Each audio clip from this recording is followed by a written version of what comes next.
Hello guys, this is gonna be a quick video. I'm not sure how long it's gonna be. Hopefully no more than 20. Hopefully no longer than 15 minutes.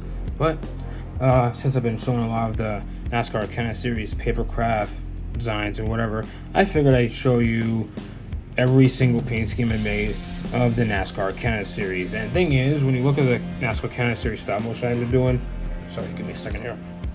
If you look at the NASCAR Canada Series stop motion I've been doing, or that I've been making, all the paint schemes pretty much span from the past few years, and not all from 2026. Because in order to fill out like the field or whatever, because the car counts in the Canada Series is just not too good, so have to pad it out somehow, add a few more guys. But I'll get more into that as I go through the cars. So. Alright, so starting off, we have Jason Hathaway in at number 3 for Ed Hackinson Racing. Now, I'm going to go by teams, just to let you guys know. So I'm going to be going by teams and numbers and so forth as I go through this video. Anyway, Jason Hathaway has been competing since the mid-2000s in the Canada Series. He actually made a couple of Truck Series starts, so that's interesting to know. And he's won quite a few races, but, has fallen short of the championship until 2020, when he won the championship in 2020, which was a shortened season due to the pandemic with only 6 races, but he still managed to get it done. Then he immediately retired and came back out of retirement in around 2024 or so, and that's the scheme I've been using, though he's mainly on a part-time basis. So that's something to note. Also, another driver to talk about is Mark Dilley in the 64, which I'm actually not quite sure if the 64 is a part of the team. I think in some cases it was mentioned that he was part of the team, but I don't know. I get mixed up whether it's an Ed Hackinson car or it's part of White Motorsports Inc., which there is one car from that team, which we will get to later on in the video. Now, when it comes to Mark Dilley himself, he had been around the series for years. I think even during the NASCAR days, ran the Dodge back in the mid-2000s. Not much else to know. Alright, next up is Alex Abay driving for LL Motorsports. Now, I'm not quite sure when he started, but I do know that he did win the Canada Series Championship in 2017, I think. I'm probably getting that wrong off the top of my head. But, nowadays he mainly races in the NASCAR O'Reilly Series, or at least mainly throughout the early 2020s. He mainly runs in the O'Reilly Series. I'm not sure if he still does now. Mainly driving for SS Greenlight and DGM Racing, a couple other teams that I'm probably forgetting off the top of my head. He, like I said, pretty successful in the Canada Series, won one championship. So overall, really solid career. Next one to talk about is Donald Teague, and number 80 Teague Motorsports, pretty much his own team, and he's another guy who's been in the Canada Series for quite a while now. And the main thing to note is that he seems to own some dealerships under his own name, mainly GM, which is the logo I was trying to look for the car, which for some reason was just tough to find a good quality logo, so I put the one where it's Teague Honda, whatever. But yeah, like I said, he's been around for quite a while, pretty successful, actually won quite a few short track races in the Canada Series, so another solid driver.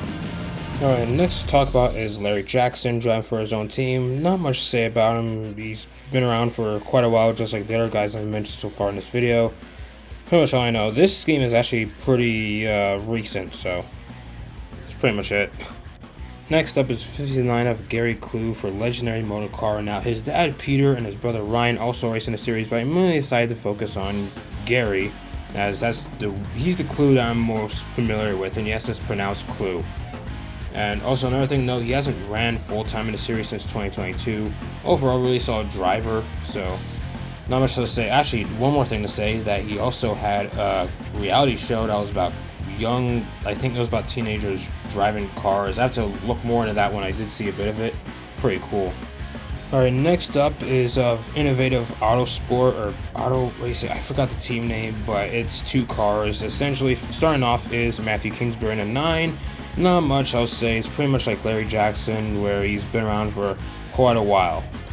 Now, Kingsbury's teammate is the legend himself, Andrew Ranger, who I think mainly raced in open wheel, then by 2007 started in racing in the NASCAR Canada Series, won the championship in 2007, then in 2009, then got his 3rd championship in 2019. Now, he hasn't won a championship since then, but he's still one of the most successful drivers since the NASCAR took over NASCAR, essentially. And one more thing to note is that in 2021, he drove for Rick Ware Racing in 51 Dodge, which you cannot make that up. He actually won a couple races and fell short of the championship, but it was still bizarre to see. Alright, so next up we have Marc-Antoine Cameron in a single car team of GM Empire Racing, and he's been around since the 2010s, but didn't do too much until 2022 onwards, where he essentially became Alex Palou, winning almost everything except for 2023, but we'll get to that later. Alright, now this here is a driver who's essentially the Denny Hamlin of the Canada Series. Won a whole bunch of races, never won the title. Also, another thing to note is that he tends to have the feistiness of Kyle Busch in a sense when it comes to his road rage. Next up is another three-time champion, just like Andrew Ranger, LP Dumoulin, driving for Dumoulin competition. Used to be him and his brother, now it's just him. Competing since the early 2010s. Yeah, 2014, 2018, and 2021, and he actually hasn't won a race since 2021, but still got that WeatherTech sponsorship fully strong.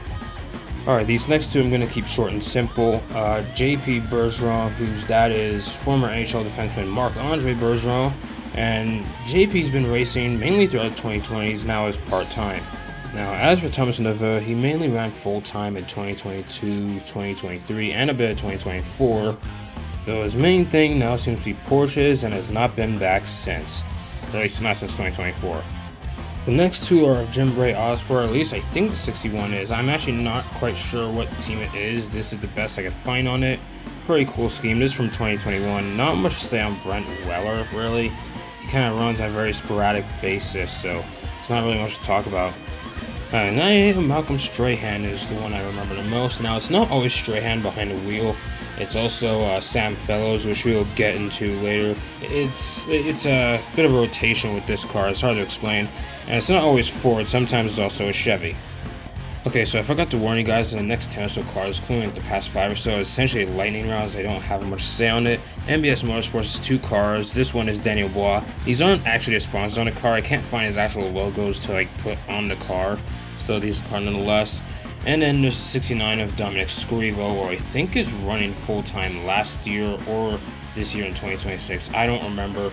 The GMC logo wasn't actually on there. It was just sort of, filling up space because I can't seem to find the logos for NBS Motorsports cars. It's kind of strange. Now a couple single car teams. You have Matthew Skinner on the 99. Nothing to say about him. I think he might have ran the Jim Bray number 98 at some point.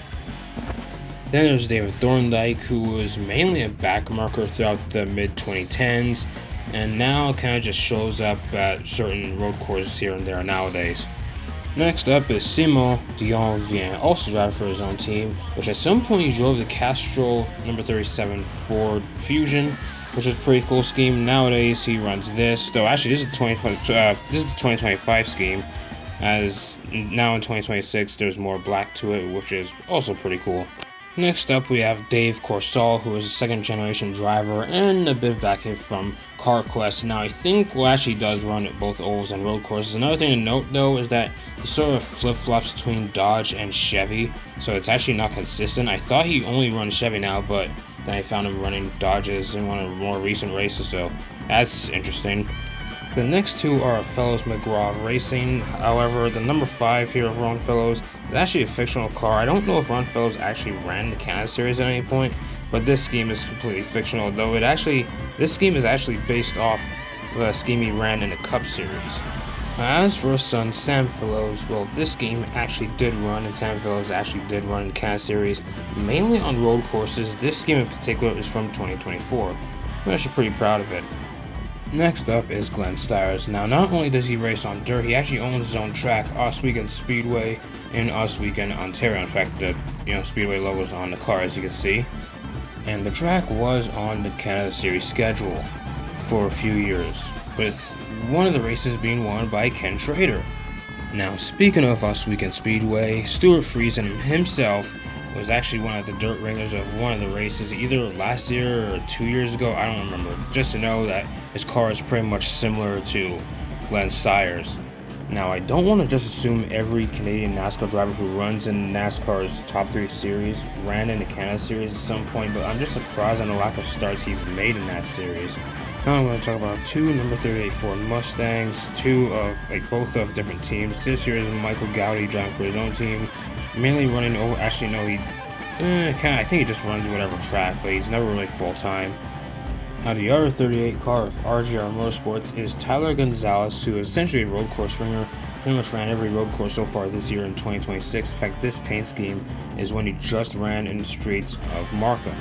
Now, from one road course ringer to another, we have Simon Charbonneau of 88 Racing, and as far as I know, I think he mainly runs Nissan Sentras or Nissan Micros, one or the other. Either way, he's driving like stock-looking Nissans.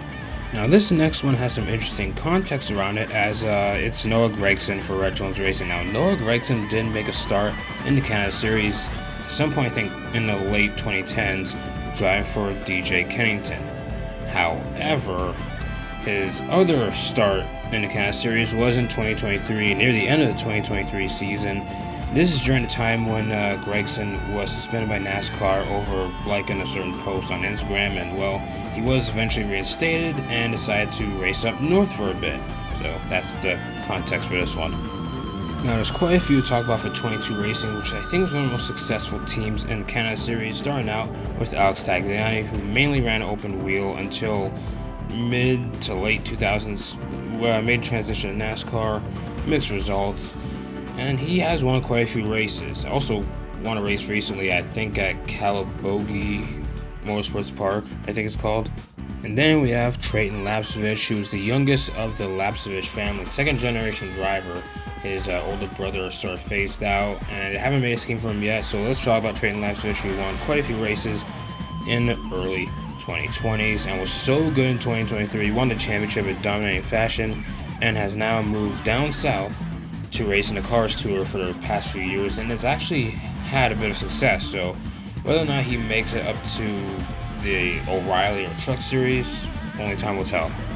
Next up is Kyle Steckley. Now, I forgot to mention that the main guy behind 22 Racing is Scott Steckley, who has won the Canada Series Championship. Well, here's his son Kyle, fairly successful in the series, but now mainly competes in the APC Late Model Series and has competed down south for a bit and has raced in ARCA, and he almost won ARCA West at Portland.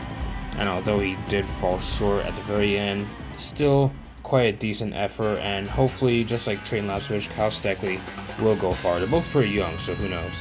One more car he painted from 22 Racing, and that is the 26 of Chandler Smith. Now, I think he only ran this either once or twice, but I know for sure it was in Canadian Tire Motorsports Park, and I think this was before 2020. Yeah, not really much to say on this. I forgot to put the Quick Tie logo on there, but I was kind of in a rush to put this one together. Next up is a team based out in Newfoundland. Two cars, in fact. We have Brendan McFarlane in the 23. Not much to say. It's essentially Make-A-Wish, Oceanics car. I don't know. Either one is the main sponsor. But there's also the 56 of Josh Collins, and they're essentially the exact same paint scheme except for like the main color being red as opposed to blue on McFarlane, and Josh Collins being owner-driver. They didn't run these schemes much, but they're really cool. Now we have one more team to talk about, and a part of this team is Amber Balkin in number 11. Now, she very rarely ran. I think she only ran this scheme once or twice, but it was a pretty solid scheme, and I was trying to, like I said in the beginning of this video, trying to pad out the field as much as possible. So Balkin ran various different numbers, but she ran the number 11, so I'm like, okay, let's put the number 11 here. Now, she's mainly known for her time in ARCA, well, mainly being terrible at ARCA, but she does run up north, mainly in the Ontario, or sometimes in the Ontario Sportsman Series. Then we have the legend himself, DJ Kennington, the man who's been around since the Cascar days back in the mid-90s, essentially driving the Castrol Edge number 17 Dodge for himself for pretty much decades at this point, is a two-time champion. It's just amazing seeing like what this guy's done over the years, and he's made plenty of starts in the NASCAR O'Reilly Series, mainly like throughout 2008, made a bunch of Cup Series starts throughout the mid to late 2010s, and has pretty much stayed up north since then. Now, he is my personal favorite driver pretty much every time a NASCAR Canada Series race happens. I always hope to see him win, though he kind of falls short nowadays, but it's mainly because Mark Anthony Cameron is winning everything on sight. But hopefully he wins another championship before he hangs it up. And last but not least, we have Ryan Vargas, the man who seems to be popping up in a whole bunch of different series, whether it's NASCAR or even making a random start in Mosh Jam at some point this year. Now, Ryan Vargas, ran the Xfinity Series for quite a bit. Apparently, at some point went to NASCAR Euro Series, and then for 2025, he ran the number 28, which is usually a extra part-time entry for DJ Canton. He ran that full-time for 2025, and although he pretty much kind of had a rough going throughout the season, and then was pretty much gone with about 2 races to go. Not sure what happened, maybe it was a sponsorship thing, but regardless, really cool to see Ryan Vargas make those starts in the NASCAR Canada Series.